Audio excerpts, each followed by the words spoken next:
Greetings, family. It's been long since we talked about Namibia, or Zimbabwe, or South Africa. But today we are there. Yes, Namibia, we talked about South Namibia Africa was there last week.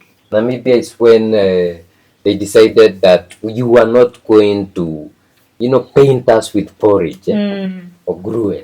They're not going to But do remember that. also the visa story? Yes, that's what I'm talking about. They told, I think from next year, these guys, if you want to come to Namibia, we are reciprocating. you have to. If we usually apply for a visa to the US, you apply the visa to No more begging. to Namibia. Yeah. We are not begging. So we are seeing Namibia's ruling party, it's called Swapo, praising Zimbabwe's ZANU-PF ruling party's resistance to machinations. Swapo is Southwest Africa People's Organization.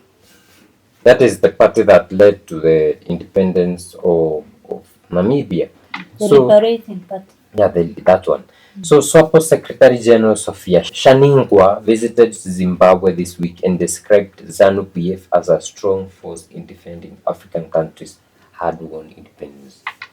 You could tell that to some parents who think Hey, ZANU-PF is just the worst thing that has ever happened to them. Especially they rigged the past election, allegedly rigged past election from Mnangagwa to stay. And then you are telling them they're the force. But if they are resisting Western machinations, that's good, For the November elections, we are very busy on the ground, speaking to our people from the four corners of our country, and we have already a candidate, Comrade Netumbo Nandi Ndaitwah, the Vice President of the Republic of Namibia, the Vice President of Swapo Party, and for that matter, a mother, a mama, and we are all behind her as Swapo Party members and sympathizers and supporters to make sure that the Swapo Party wins the elections in November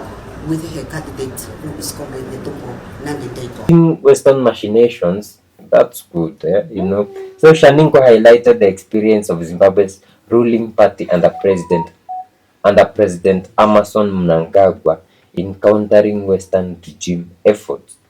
The visit, part of a traditional exchange between the six former liberation movement and strategies ahead of Namibia's upcoming general elections in November.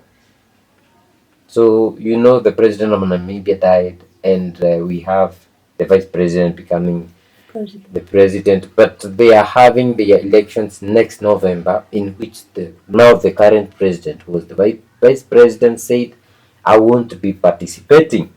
So she said, we are now heading for the November elections.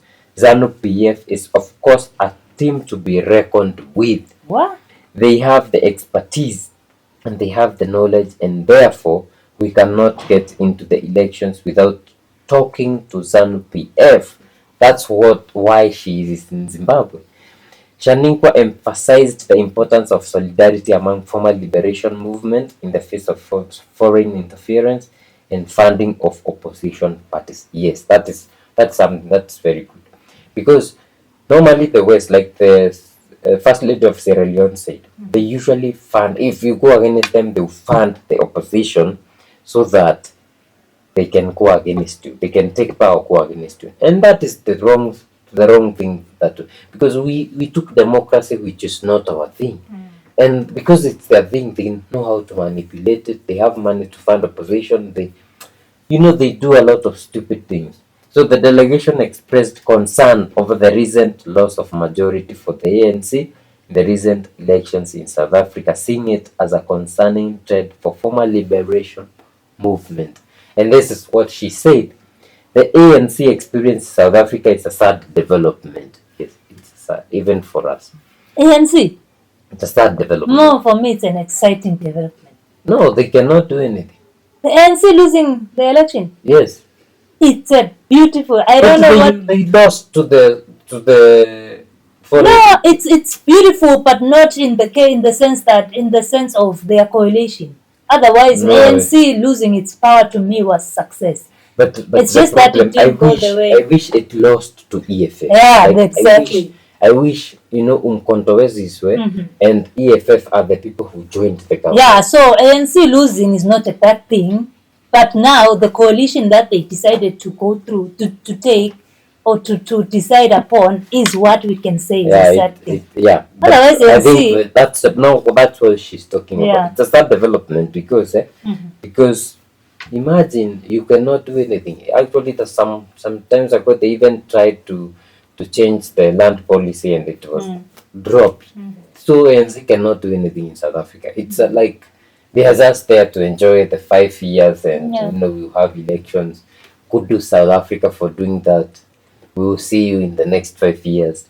So she says it's our sister party and we will reassemble and come back as Secretary Generals to analyze the situation and see how we can strengthen ourselves for the survival of the ANC going forward.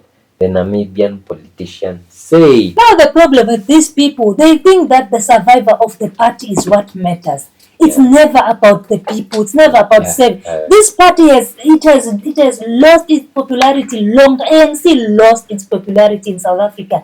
The minute it stopped doing, justice for the people, working for the people, helping the people of South Africa, the black South Africans are just treated as trash in their own country.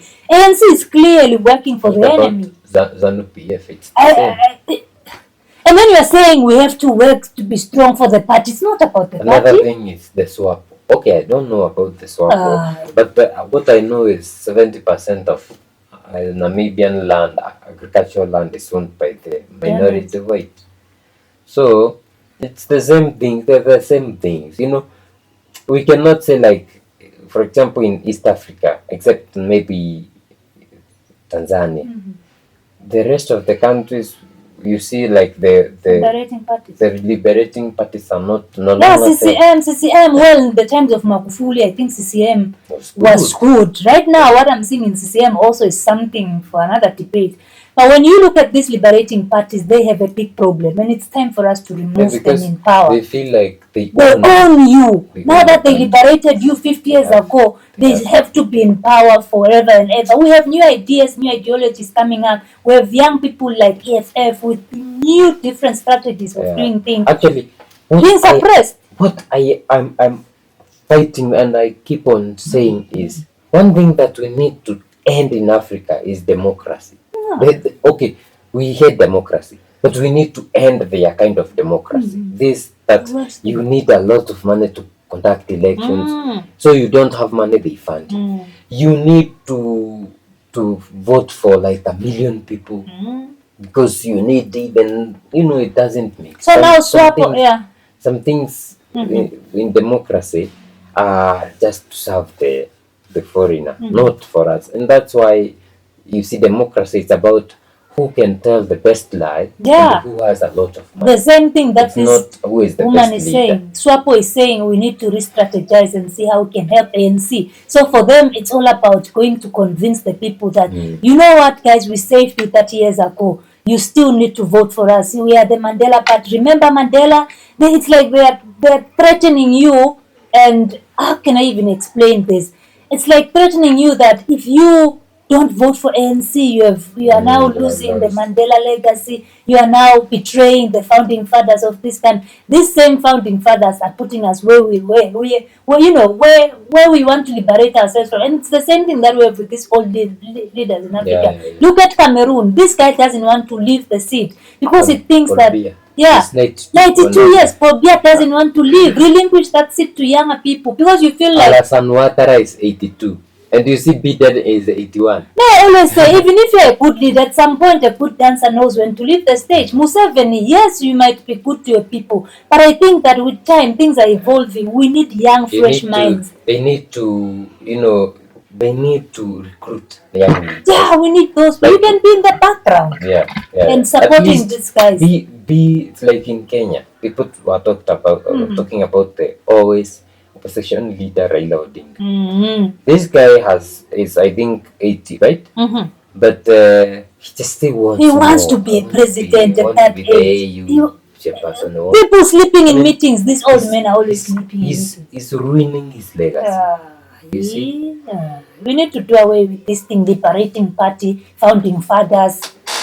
You found us and then leave us to now go on with our lives. They found us. Ah. No, they didn't. So guys, it's crazy how Africa is being ruled by these old boomers and Generation X. And we need more of the Gen Zs. Yeah, it's our time now. Millennials, where are you? We need to stand up. Yeah. So let us know what you think about these founding fathers, whatever things. You know, actually, many founding fathers were not actually founding fathers. The betrayers. They were The puppets of sellers. the Listen to Malema talking about Ramaphosa and his family. Stories for other days, anyways. So we need new blood, people who are woke and people who want development for Africa. It's always Africans for Africa. We see you in the next one.